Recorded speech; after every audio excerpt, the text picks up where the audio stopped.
Good morning, everybody, and welcome to Publius' Thoughts. And wherever you are in the world, good morning, good afternoon, and good night.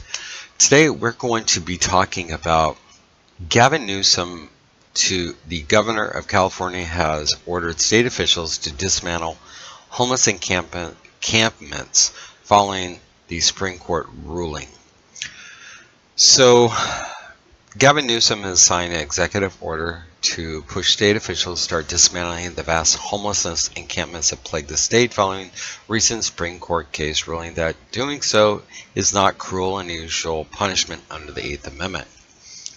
Members of Newsom's administration said the agency around the state will be ordered to act with urgency and diligently.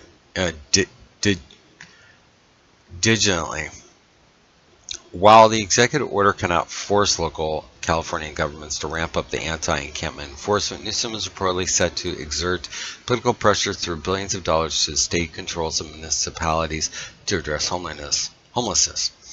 This comes after the late June City of Grants Pass versus Johnson ruling, which stemmed from the Oregon city's ban on homeless residents sleeping outdoors being challenged. Grants Pass is in, I believe, southern, I think it's southwest of, it's in the state of Oregon. Grants Pass is actually a really beautiful city, actually. They get a lot of snow, though, from my understanding, though. But this homeless situation, the problem I have about this is that Democrats and Democrat cities, they don't seem to really care about the issue. I know that a lot of Republican states, too, they kind of overshadow it as well, too. They're no different than the left. I think the left is worse at it. I think that they project this this overview stating that somehow they will solve the issue when they can't seem to solve their own issues, and they just make things worse and worse and worse and all that. My solution would be there's so many empty housing in general. There is the ability of making small, tiny homes as well too, and making little communities and putting them in there and all that. But the problem too is that we do also have homeless that choose to be homeless. They don't want any help. They like living the way they are and all that. But, we can't allow them to be living on our streets and in makeshift shelters and so on and so forth. I think that there should be ways to entice them to want to go into shelters or tiny homes or something like that. You know what I'm saying? We also know too that a lot of these people that are on the streets too they're not on purpose, but by circumstances or drugs or alcohol or the fact that they have mental illness or whatever that might be. And that's what the big problem comes down to it. And the other thing too is, in regards to this, and I'm no expert by this, but it's not like it's a hard thing. It shouldn't be a hard thing. Like I was in college, and a lot of I have a master's degree. One of my dissertations, because I had my bachelor's and my master's are in national security, so more international law stuff and all that. Well, because of that, my professors wanted me to tackle a domestic issue. And my solution to that situation, it was in regards to not homelessness. Initially, it was on homelessness and all that, and my idea was to take old military bases that already have a lot of housing on them and house a lot of the homeless there. But instead, what I did was they wanted me to go with a more controversial issue, so I went with sex offenders. And then, as such, if you want me to read my dissertation in terms of my ideas and thoughts in regards to housing sex offenders in the same way that we could actually house homelessness and stuff, I think it would be pretty positive too as well. But I essentially stated that, we have a lot of military bases that are empty in the United States. I think that you could take a lot of those millions of dollars in funds that you have and retrofit a lot of these military bases and making these little enclaves of cities that might just flourish, you know what I'm saying? And maybe entice small businesses to come in there and help and so on and so forth and all that. Um, just like I wrote my dissertation on sex offenders, but the thing that was different was converting these military bases into housing in little cities is that under the sex offender objective would be to you'd have to, of course, fence in those and all that versus a homeless encampment or a city and stuff like that, call it maybe a sanctuary or something like that, just like a military base, because military base is our little essential bases, little cities, I mean. And so they have everything on them, and if they don't, it wouldn't be hard to establish that. I think we need to start thinking about things outside of the box because, in my opinion, it is completely unacceptable that we have homelessness. Now, I understand that there are people that choose to be that way. Okay? Not everybody that's on the streets wants to be on the streets. They are there because of unfortunate circumstances. And we've heard from a lot of people that have been interviewed over time that, they live in motorhomes or trailers or their cars or whatever that might be. And in the U.S., we're the beacon of hope. People come here because they want to come to the United States.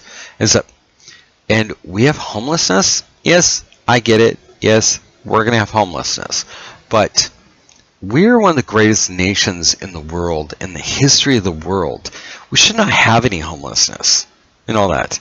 Now, I'm not saying that all of these people need to get a job and all that. It would be great if we had services that could actually provide that. That's why I said, let's convert a military base, try and lure all of them there. You set up mental facilities that need to give them help. You give them a small place to live. Even if you don't even have any housing left on some of the military bases and stuff, why don't you just make some tiny homes and stuff, dude, and hook them up and all that? There's a lot of infrastructure that still sits at old abandoned military bases. Yes, they're outdated, but we could actually revitalize them too as well and all that. You bring in social services, you bring in mental health professionals, so on and so forth. There is ways of doing this, but nobody seems to want to actually deal with the issue. Like, it's not my problem, why should I deal with it? You know what I'm saying? So, and going back to this too as well, I found this really profane. In the writing of the majority, Justice Neil Gorsuch expressed sympathy for the homeless people and complexity of the issue, but said that laws against encampments were commonplace and argued that the Eighth Amendment was a poor foundation on which to challenge them.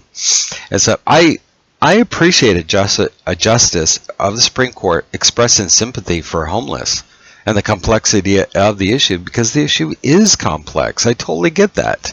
I'm not unsympathetic to that situation.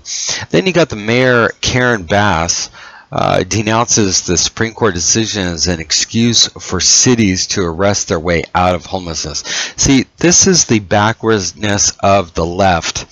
Everything in any institution that rules in favor of a certain group or whatever it might be, that somehow it is the opposite of what it is. Yet somehow California wants to blame the issue on, example, Republicans in the state of California.